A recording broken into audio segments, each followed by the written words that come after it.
Hey, hello.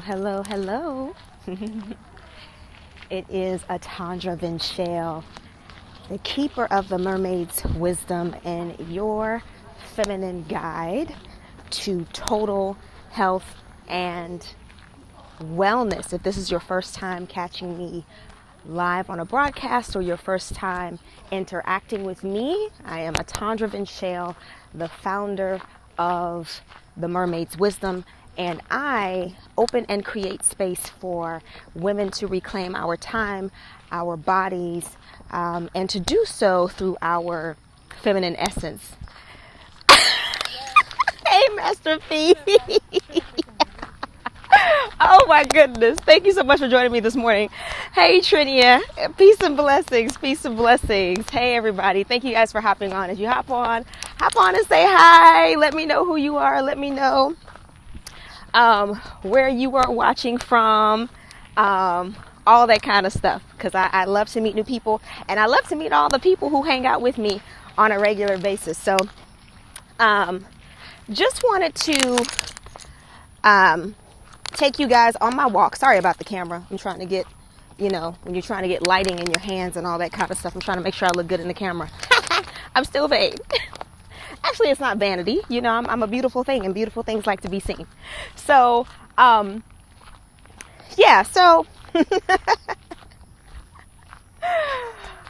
okay. So, I was washing dishes one day last week, and I came across a pan that we had used, Grand Rising Tashe, and we've had this pan for, my king and I have been together for 11 years, and I think he had the pan probably for 6 or 7 years before we met. Okay, 6 or 7 years before we met. And so I'm in the kitchen and I'm trying to wash this pan. Okay, I'm trying to wash this pan. And it's old, and you know what happens with old pans, and we cook a lot of our food from scratch. So there was all kind of stuff just kind of stuck in it. It was stained, all kinds of stuff, okay? Now, if you haven't noticed, for those who have been with me for a while, my nails are a lot longer. Good morning, sister. How are you? A lot longer than they used to be. These are my natural nails. These are my real nails. The only thing that's on top of them is a gel polish. These are my natural nails. And one of the reasons why I made the decision to grow my nails out is because I wanted to create a life where I am softer with myself. Okay? What do I mean when I say I wanted to create a life where I'm softer with myself? So for those of you who don't know me, I am the oldest of 11 children. I grew up in a house with 6, okay? My mom's relationship, my relationship with my mom is super duper rocky. And so I spent a lot of time with my stepdad, okay? And in doing that, I learned to be super duper duper tough, because we grew up in the hood, okay? So you got to understand a little bit of my story. So the first 9 years of my life, my mom was married to a rich Nigerian. So we grew up in Lagos, Nigeria. And when I tell you we were rich for real. Like, some people over here think that they're rich, but they're not really rich. Like, we had money for real. The compound, we didn't live in a house. We lived in an entire compound. Like, we had just huge property. There were several houses on our property. We had an entire compound in the back. And our property was next door to the governor's mansion at that time. Okay. That's how much money we had. So there was the governor's property, okay? And then right next to his property was our property, okay? We had, at the time, my mom had 3 children, and for each of us had our own individual nanny. We had another housekeeper who was responsible for cleaning the house. We had someone else who was responsible for making the meals. When we were school aged, we each also had our own individual tutors. We had drivers, we had gatekeepers. When I tell you that the first 9 years of my life, I didn't have to walk if I didn't want to. Okay? If I didn't want to walk, there were people to carry me because I didn't want to walk. Okay? So just to give you an idea of where I started. Now, what happened was when they started having real problems, really bad problems, my mom left, came to the States, and she brought me to the States first. Good morning, sister. How are you? She brought me to the States first. Long story short, they ended up getting divorced, and my mom and two of my siblings ended up living in a hood. Okay? And, my mom was going through a lot of things during that time. I think she was still trying to figure out who she was. And I know that my mom has a lot of pain, and a lot of things that she needs to heal from. And so some of the decisions that she made, weren't really the best decisions. There was a situation where we were left alone in the apartment for 2 months. Now, obviously, at some point, somebody was not paying the rent because we came home one day and we were locked out of the apartment. But that's how I learned how to keep a house. That's how I learned how to cook. Like, that's how, at 10 years old, 11 years old, I was responsible for getting my siblings up, making sure that they went to school, getting everybody back home, making sure that they got their homework done, all kinds of things. And even later on, when she got with my stepfather, he took very good care of us. We still lived in the hood. Okay. And so I had to learn to be extremely tough. I had to learn to be tough to deal with my mom, right? Because like I said, my mom was going through some stuff, and she was violent and angry and all that kind of stuff. So I had to learn how to deal with my mom, and then I had to learn how to deal just with life, going to those kinds of schools, getting into fights at schools, I had to be tough. I had no choice. And when I went off to college the first time, I went off to Baylor University. I was only 16. And at the time, I really was not even really mature enough to be that far away from home. And, but what I knew was that if I didn't get away from home, I knew I would never be anything, right? So it was one of those choices that I had to make. Okay. So got into a marriage. He was abusive, didn't want to work. And so basically the bottom line is, for the majority of my life, let me go back. I have worked practically every day of my life since the day I turned 16. Okay. On my 16th birthday, first of all, I started scouting for jobs when I was 12. I met the owner of a movie theater when I was 12, because I used to go to that mall all the time, and I asked him if I could have a job. He told me I was too young, but he told me when I turned 16, I could get a job. The day before my 16th birthday, I interviewed for a job. He hired me. On my 16th birthday, I started working. Okay. And so I have, for the most part, had to work just about every single day of my life since the day I turned 16. And I had to be tough, and I had to be rough, because there were a lot of situations where there was nobody else there to protect me but myself. There were a lot of situations where there was nobody else there to get it done but me. And so I developed very, very thick skin. But the problem with that is that it made me very hard, and it made me very callous. Even in the way that I interacted with my children, right? There was a point where I raised my children where if something happened, I would be like, suck it the fuck up and get over it. Like, literally, that's how I was raising my children. And I've been used to being so hard and being so rough. And the problem was, it got to a point to where I didn't even have grace for myself.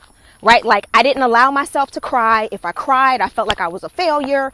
I felt like I was a punk. If you remember any of my videos from 5 years ago, when I would cry on camera, I would pop myself in the chest 2 times. If anybody is on here who remembers those videos, and I would pop myself in the chest and I'd be like, yo, I ain't no punk, you know. And I've gotten to a point in my life where I don't want to be that anymore. Okay? So follow me. Name of this video was Throw the Whole Damn Pot Away. Okay?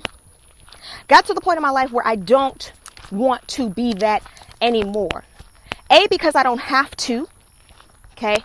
My king works very, very hard to allow me the freedom to not have to work nearly as hard as I used to.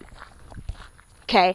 When I met him, I was working 3 jobs. Okay? I'm going to tell you how this went down. So let's have some transparency. Let's tell a little bit more of my story. When I met him, I was working 3 jobs. Okay? At this point, I had 4 children by 2 different men. Neither one of them was offering any kind of child support, any type of support, period. Like, not even babysitting, because at one point I was like, look, you don't even have to give me any money. Just babysit your children so that I can work. Right? So, not getting any kind of support at all. Was working 3 jobs. And I was living in an apartment complex where sometimes they would have shootouts at night. Okay? And because I was so adamant about my children going to private school, because I did not want them in the public school system, I would not pay other bills so that I could pay their private school tuition. So what does this mean? This meant that a lot of time our lights would be out. This meant a lot of times there would be a lock on my apartment door because I had not paid my rent. Okay? So, but that's how important their education was to me. I did not want them in the public school system. You know, when I started school in Nigeria, I started school in private school. And I remember when we came to the States, the one thing my mother did have to do in the very beginning was she had to come up with money for me to go to private school, because I remember going to my first day of public school in Tulsa, Oklahoma. And when I got into that classroom, I had never seen children who were disrespectful like that. I had never seen a classroom that was rowdy like that. I had never had a teacher tell me that I don't care if you learn or not. Now, this is what she's saying on the first day. I don't care if you learn or not because I'm going to get paid. I had never experienced that. And so when I came home, I told my mom, I said, look, I said, if you send me to that school, I'm going to fail every class and I'm going to make sure that they put me out. So her and my grandmother got together and found a private Catholic school and put money together to put me in Catholic school. So I was so adamant about their education that I would forego other bills to make sure that they started out in private school.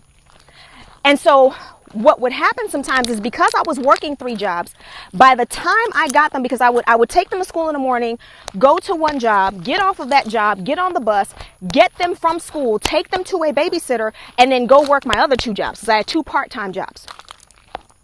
So by the time I would pick them up from the babysitter, it was dark. So when we crawled through the window to get into the apartment, they thought it was normal. Like, they didn't notice that anything was wrong. They thought that it was a game. And because I got home so late, when the house was completely dark, they were just like, it's nighttime. Okay. So this is the situation that I was in, when I met my king. Okay. And so I remember one night, there would be times when we would be on the phone and he would hear gunshots and he was like, what was that? And again, like I said, I grew up in the hood. I was like, man, whatever, they shooting, somebody out there tripping. It ain't no big deal. And he was like, what? I was like, I mean, whatever.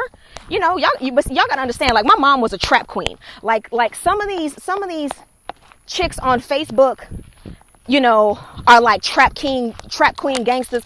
You don't understand the household I came from. Okay. My mama was when they say trap queen, my mama was a trap queen. Okay. My mom, there are men, mind you, men, you understand me? Men to this day that if I say my mother's name, they leave the room. So being in that apartment complex, if somebody popped off a couple of shots, I was like, I mean, I don't like it, but it is what it is, right? So one night we were on the phone and he heard gunshots. He said, "What is that?" I said, "Oh, they shooting again." Click. I looked at my phone. I was like, did this dude just hang up on me? So I called. He didn't answer. I called. He didn't answer. I called. He didn't answer. And you know me, at this point, I'm rough and stuff with my Afro pups. I was like, shit, fuck it. Dude don't want to talk. Fuck you too. So I decided I was going to stop calling. So I'm about to lay down and go to bed. And I hear knock, knock, knock on my door. So at this point, I grab the heat because I'm like, okay, nobody comes and visits me at this time of night.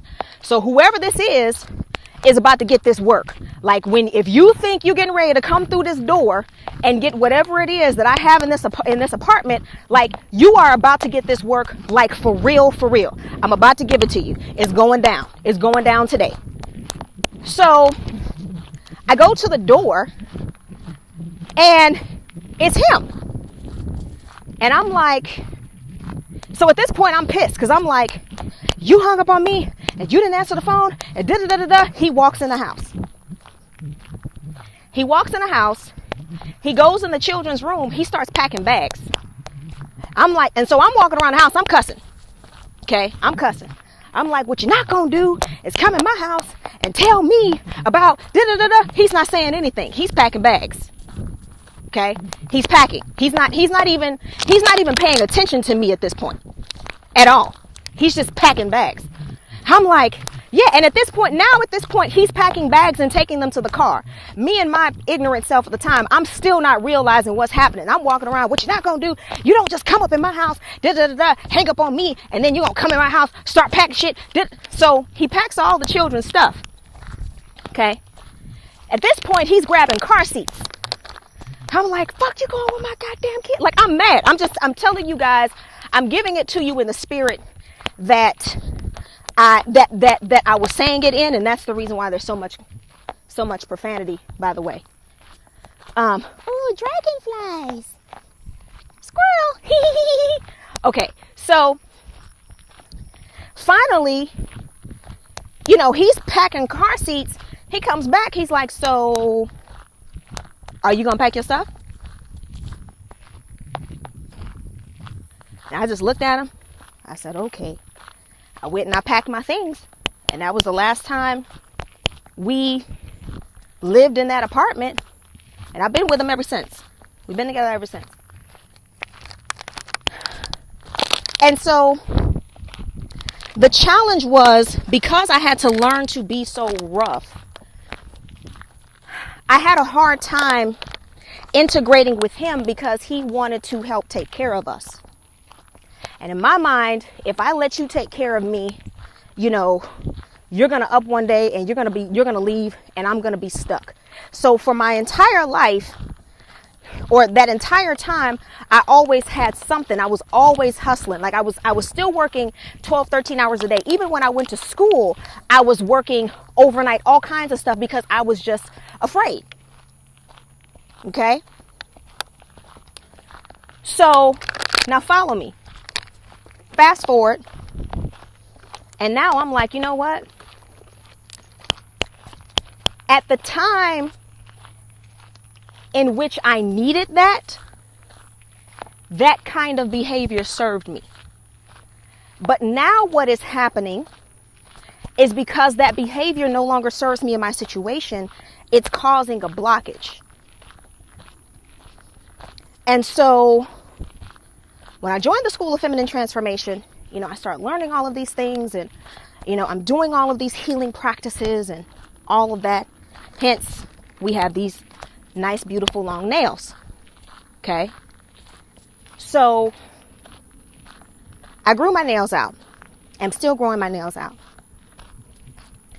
And what happened when I grew my nails out is it really allowed me to see how rough I was.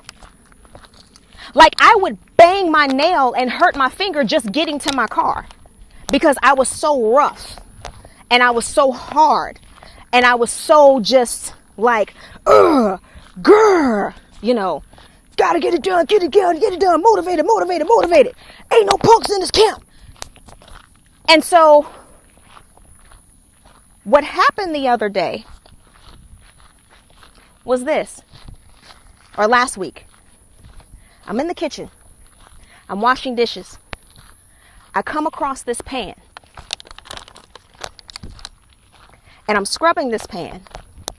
And every time I have to get deep into the crevices and I'm scrubbing, I bang a nail. Okay? And one time I banged a nail because so hard that I feel like I almost broke it. So now I'm washing the pan and I'm like, how can I wash this pan softly? And the more I'm trying to adjust myself to meet this pan, okay? Oh, you're welcome. The more I'm trying to adjust myself to meet this pan, the more I am banging my nails. Now, when the thing about having long nails is when you grow these kinds of nails, okay, you don't want to break them. You don't want to break them. You don't want to get them dirty. You don't want anybody messing with them. You're very particular about your nail tech. Like the level of self-care and self-acknowledgement goes 10,000 when you grow these kinds of nails. Okay? So I'm like, I don't want to grow, you know. So now it's getting to the point to where it's causing me stress. Okay? So now I'm starting to be stressed out about, oh my God, I can't wash this pan and it's going to break my nails and I don't know how to do it. And oh my God, I must not be woman enough to be able to wash a pan with nails and da-da-da-da-da. And I'm standing in the kitchen and Spirit said, why don't you just throw the pan away? And I was like, throw the pan away? Yeah. Why don't you just throw the pan away? You have another pan, don't you? Yes. You have several pans, don't you? Yes. Okay. You have other pans of this same size, don't you? Yes. Okay. So then riddle me this. If you have other pans of this same size, okay, and this pan is causing you stress, follow me, watch this, catch this. Instead of trying to manage your stress, why don't you just eliminate the thing that is causing the stress in the first place? Now, I sat with this for a little bit because, you know, again, my first business, The Stronger You Fitness, Health, and Wellness, and even in the ebook that I wrote, 5 Rules, 6 Minutes, you know, you come from the wellness industry and you hear manage your stress, manage your stress, manage your stress, manage your stress, you know, stress management, stress management, stress management. But the truth of it is, if there are things in your life that are stressing you out and you have the ability to get rid of them, why don't you just eliminate the stressor instead of trying to manage the stress that is associated with the stressor?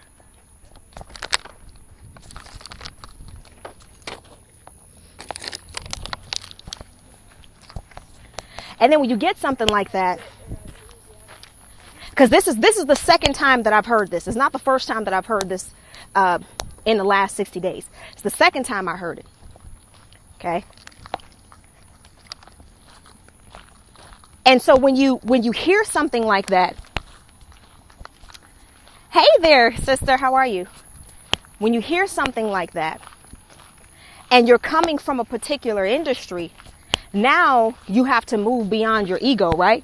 Because everything that I've done for the last how many ever years since I've been in the wellness industry has been 10 tips to manage your stress. 5 stress management tips. Manage your stress. Manage your stress. I even have an entire workshop that I do for companies and organizations called Workplace Stress Management. Right? So here I am. You go to the ASU Fit YouTube channel, and there is a workshop, a video of one of the workshops that I did, that I still get hired to do, called Workplace Stress Management. Now, granted, I understand that there are some things, okay, that at this particular time, it would not be advantageous for you to let go of. So, for example, let me say this, okay? If you are working a job and you don't have any other prospects and you have a family and you absolutely hate everything that you do about what, you know, everything associated with that work, okay? It may not be advantageous for you to be like, fuck this shit, I'm eliminating my stress, quit the job. Now, it's a decision that you can make, and trust me, it is a decision that I have made before in the past. Right? So again, these are decisions that you're going to have to make on your own, and that's a little bit more extreme, but there are a lot of things in our lives that cause us stress that are not that major. And the problem is we hold on to those things because it feeds our ego. Okay? You are a part of a book club or a women's organization or some other kind of thing. And every time you go to that thing, the women just get on your nerves. Okay? You know, one of them is stuck up. One of them thinks she's better than everybody. Nobody ever does the work. Everybody always waits until the last minute. You're the one who has to come through and clean up everything behind everybody. And then you're just mad. You're like, I don't understand. Da, da, da, da. Okay, so then just stop going.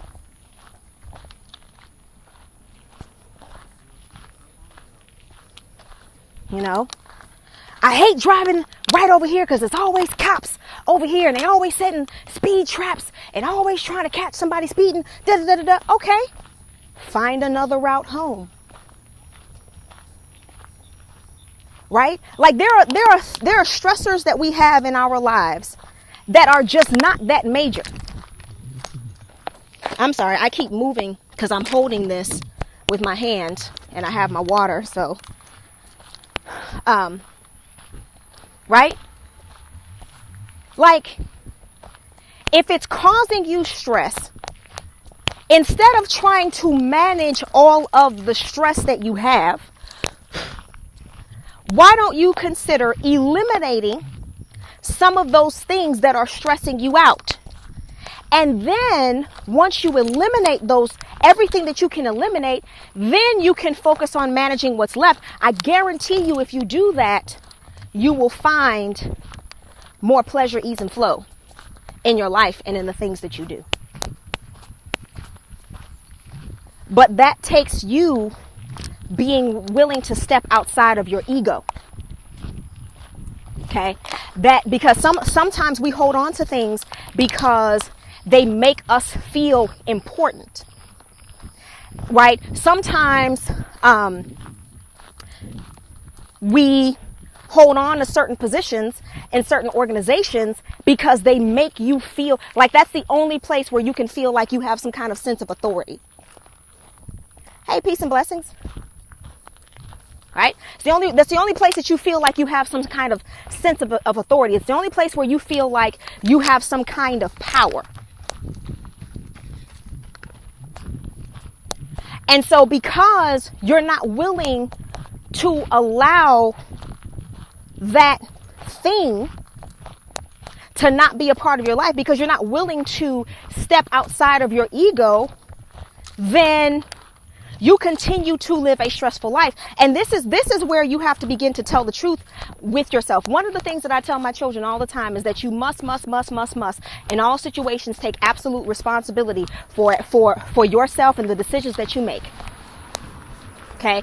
Even if you get into a negative situation or into a situation that does not serve you, you get into an argument with somebody, you have a problem with somebody, whatever, you get into an altercation, one of the first things that you must always do is look at yourself and look at your decisions and ask yourself, is there a decision that I could have made that would have been different, that would have kept me out of this situation, or that would have mitigated this particular problem, right? So as you are looking at the things in your life that you don't want to let go of, one of the ways you can manage that stress and decrease some of that stress is by simply being honest with yourself and saying, you know what? I like feeling like I have power. So I'm going to continue to remain the president of this particular organization, and I'm going to choose to do that. And when I choose to do that, everything that comes along with that, I am willing and open and available, and I am going to take full responsibility for everything that comes along with that.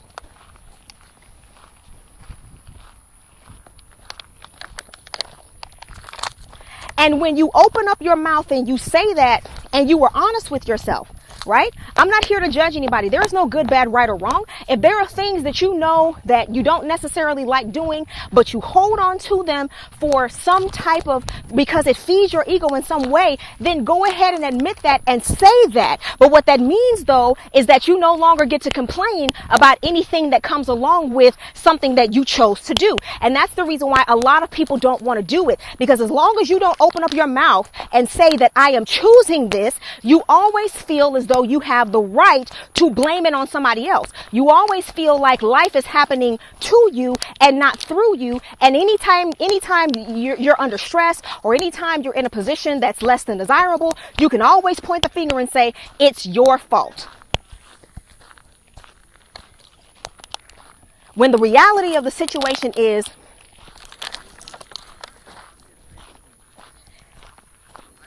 we have so much more control over our life experiences,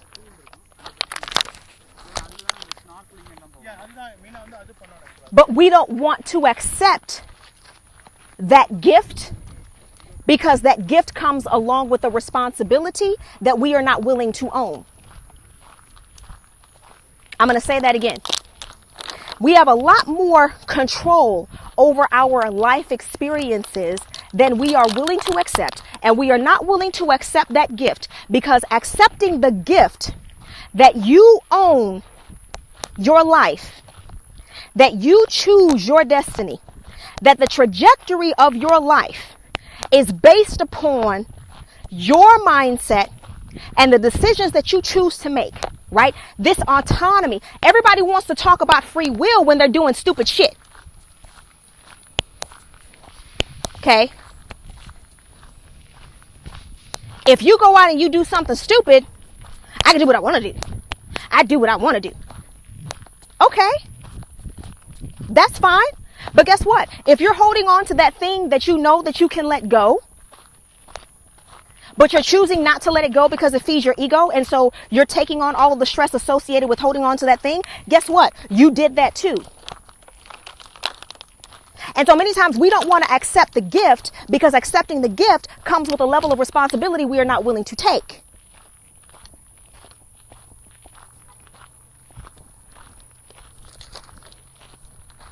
So I want to invite you to do that for yourself, right? I can't make you do anything. I'm not here to make you do anything. I don't force anybody to do anything. I'm not going to get on here and say, you oughta and you should be. No, I don't run your life. You do. So I'm going to invite you to look at the things in your life that you know that you have the ability to let go of today that are causing you stress. Okay? And then once you do that, sit down and think about ways that you can manage everything else that you believe that you are unable to release at this time. Understanding that as you hold on to those things, It is a choice that you make. Yep. Master Fee says, throw the whole damn pot away. Okay? You don't like being in that book club? Throw the whole damn pot away. Don't manage it. Throw it away. You don't like that route coming home? Throw the whole damn pot away. Don't manage it. Throw it away. You don't like that class? Throw the whole damn pot away. Don't manage it. Throw it away.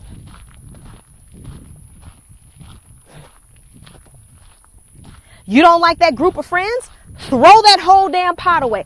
Oh man, let me tell you a story. I know a lady, or used to know a lady. Let me tell you something. Let me tell you something about this ego.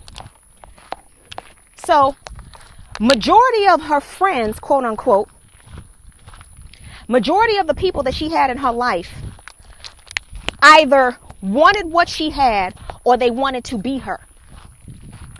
She had a problem with just about everybody in the group. But because of the lifestyle she lived, the majority of the people in her group did not live that lifestyle, and therefore they idolized her. So what this did was it fed her ego. But every time one of them would do something messed up, talk to one of her men behind her back, say something negative about her, make one of those nice, nasty comments, say something on the sly, steal some money from her, try to take all the attention, all kinds of things. She was blowing my phone up.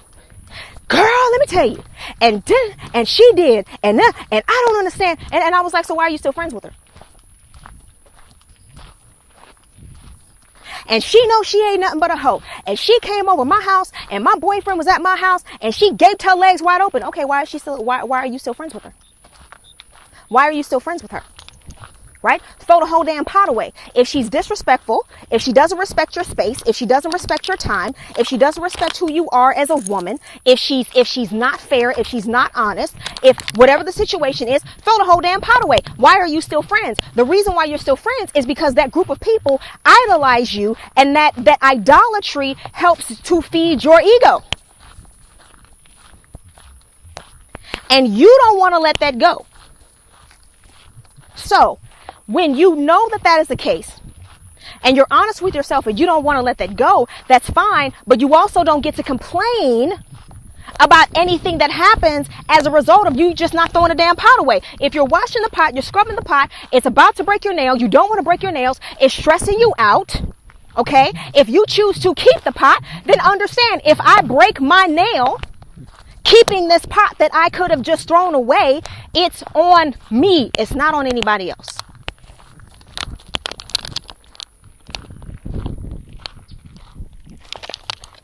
It's on me. It's not on anybody else. It's on nobody else. So, what did I end up doing with the pan? I just threw the whole damn pan away. I was like, you know what? Nope.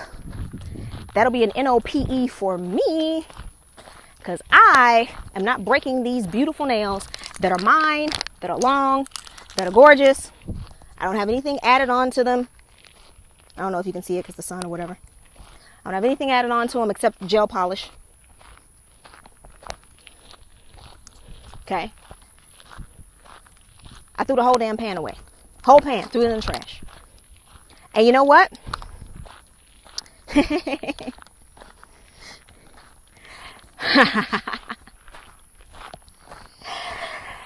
In throwing that pan away, I also had to deal with my fear of lack. Because in my mind, I was like, well, what if we need it and I don't have it? If it was the 5th, we'd all be drunk. What if I decide to cook like a really, really large meal, right? And I need 2 of those pans instead of 1, and I only have 1, then what will happen? You know, what if the other pan breaks? Or what if I find out that the other pan is made out of some kind of toxic material and I have to immediately throw it away, and then we don't have a pan, but then we also don't have the money to buy another pan? Then what?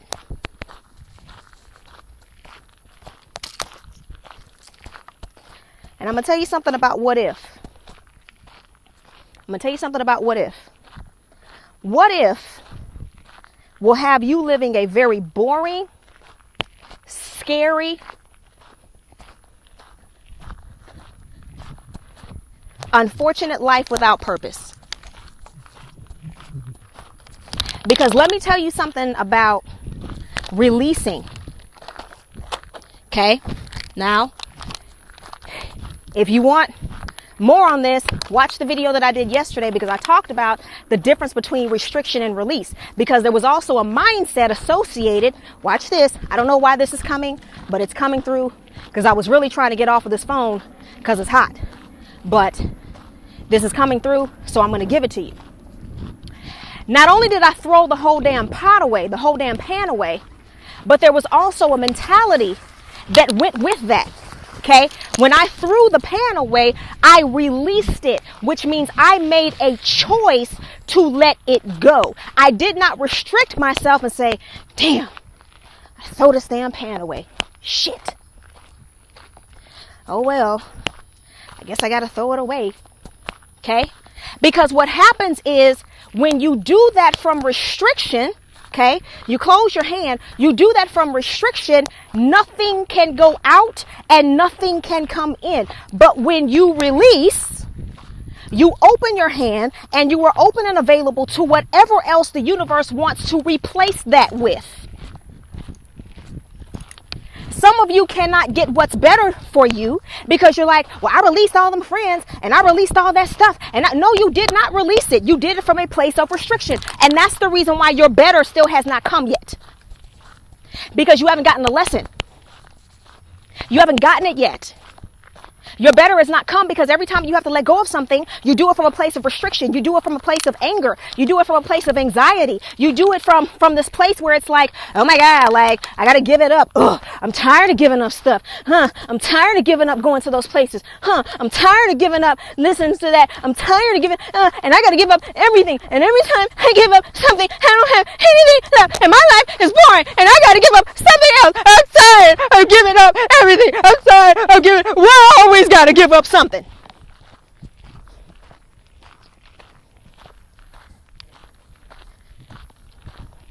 And that's the reason why your better hasn't come yet. That's the reason why your abundance has not come yet.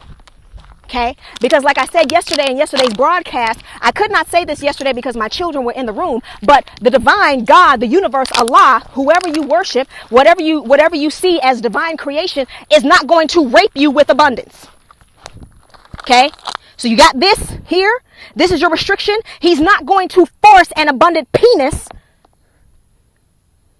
through this. Okay?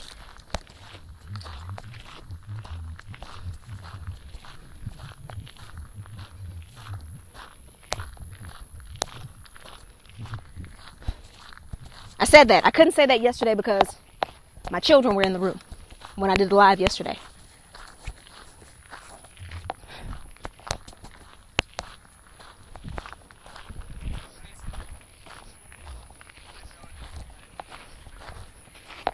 Okay. So when, hi. Busy out there? Yeah. So when you, so when you do that from a place of victimhood. You do that from a place of victimhood. You can't walk around here talking about, I'm a queen, I'm an empress, I'm a goddess, I'm a this, I'm a that, and the universe works through me, and I'm a witch, and I'm magic, and I'm this, and I'm that. But you do everything through victimhood. I have never seen so many victimized witches in my life. Again, I grew up in Nigeria, so I don't understand this. I don't understand the victimized witch movement. Sounds like a show on the CV, the Victimized Witches. right? Like, I don't understand this victimized healer movement, right? I work from a place of my pain, and when I come through in the spirit and I give it to you, it comes from the pain that was deep within my loins. I don't want your pain, girl. Get your hands off me. Don't pray for me. Don't send your hands my way. Don't touch me. Don't light any candles for me. Don't do any rituals for me. Don't do any moon circles for me. Like, I don't want your pain.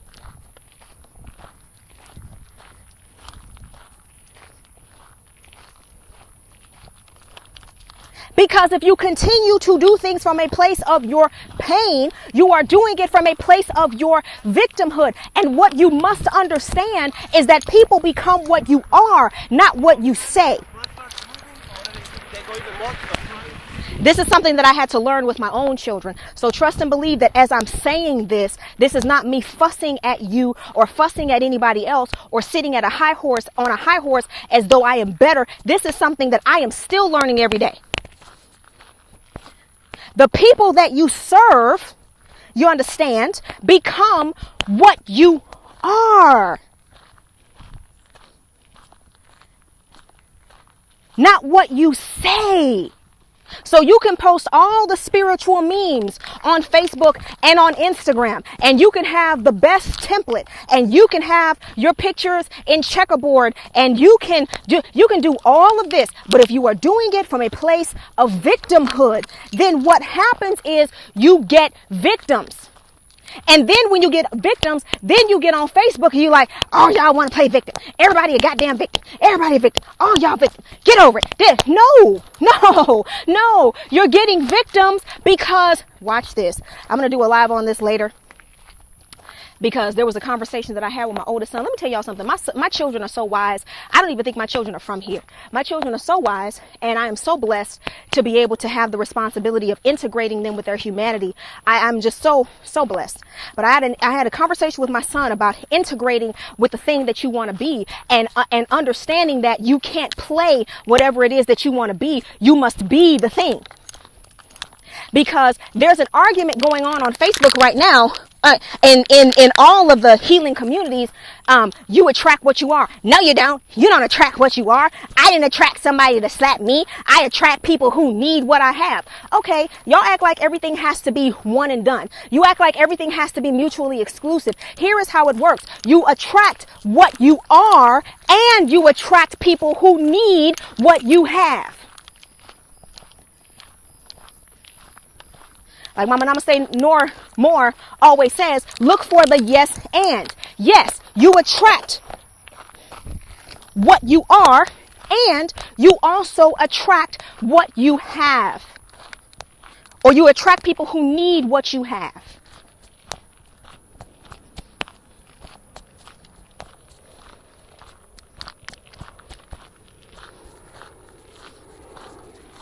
So going back to throwing the whole damn pan away, when I threw the pan away, I released it, and I said, you know what? I'm going to make a decision to release this pan, because if a situation arises where I need another pan, it will be provided for me in a bigger, a better, more beautiful, more pleasing way. And so with that being said, in order to make room, watch the live that I did yesterday when I was talking about when you make room for the things that you support, you, what happens is so much of the room is taken up by the things that support you that there's not as much room for the things that do not support you.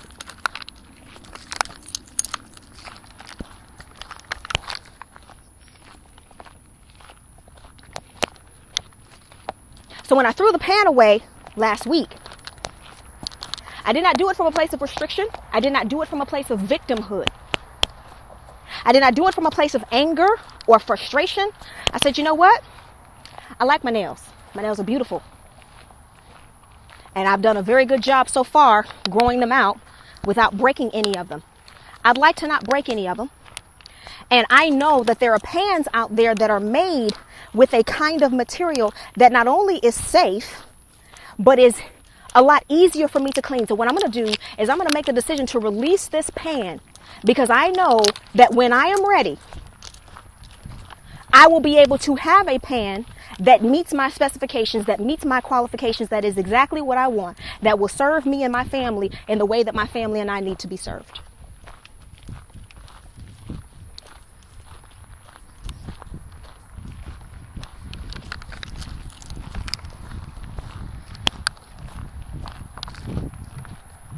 So understand that. Just throw the whole damn pot away. It's not even worth it. Okay? I hope this was helpful. If this was helpful, please like and share this video. I really, really, really appreciate your time and attention. The Mermaid's Wisdom is a new venture for me. As I explained in my video yesterday, my normal audience is used to seeing the A'Tondra that is listed on my LinkedIn profile, and they're not used to seeing me in this space, because this is a space that I have kept hidden, that I have kept for myself for so long. And so me deciding to be in this space of help, of assisting with the holding and the healing of women from an overall, total, holistic perspective, from an alchemic perspective, from an energetic perspective, is a bit different. And so if this video served you in any way, and if you know people who can also be served by this information, please, please, please like and share this video. Also, there is a series that I'm putting together specifically for the Sisters of the Mermaid's Lair, which is my private group specifically for women, where I am going to be teaching and assisting in the holding and the healing of women from an energetic perspective, from an alchemic perspective. So we will talk nutrition, we will talk fitness, but we're also going to be talking a lot of different kinds of things, like sex magic, crystals, energy work, working with Yoni eggs, meditating with different kinds of teas, different kinds of meditative practices, working with different kinds of tools, tarot, oracle readings, and just supplementing and providing, you're just cutie, and providing that additional level of support. Thank you so much. That additional level of support for the healing and the holding of women. And so if you are interested in joining that group, please visit my website, www.asufit.com I'm sorry, let me take that back. I am so sorry. Let me take that back. www.themermaidswisdom with an S www.themermaidswisdom.com/sister group. Read what we are about. Read about the work that I am trying to facilitate. And if you feel as though that kind of work, that kind of healing, that kind of holding, that kind of support calls to you, then go ahead and click on the banner and join our group. And I would absolutely love to have you. Please make sure that if you do join the group, that you answer all of the questions. And there's an energetic reason for that. If any of you know how I operate in my ASU Fit business, just my other business, A Stronger You Fitness, Health and Wellness, I'm very particular about the people who I work with. And I screen the people who I work with in lots of different ways. It is what it is, because my time is valuable, my energy is valuable, my essence is valuable, and I am never going to put myself in a position for people to waste my time, my energy, and my essence. It just is what it is. So if you do decide to join that group, please make sure that you answer all of the questions so that we can let you in. Again, that's at www.themermaidswisdom.com/sister group. If somebody can type that in for me, it'd be greatly appreciated. www.themermaidswisdom.com/sister group. Okay. If you have any questions, comments, anything, questions, comments, concerns, inbox me. I do personally respond to my own inboxes. I may have people who help me with, different aspects of my social media. But in terms of responding to my messages, I am the one who responds to all of my messages, and I do respond to every single message as I have the time to do so. So again, www.themermaidswisdom.com/sister group. Thank you so much for your time and your attention. I really appreciate your time and your attention and your energy, and I never ever take that for granted. I love you all, and I wish you all of the joy, the peace, the passion, the ease and the flow that you can accept into your own life. I love you. Thank you. Bye-bye.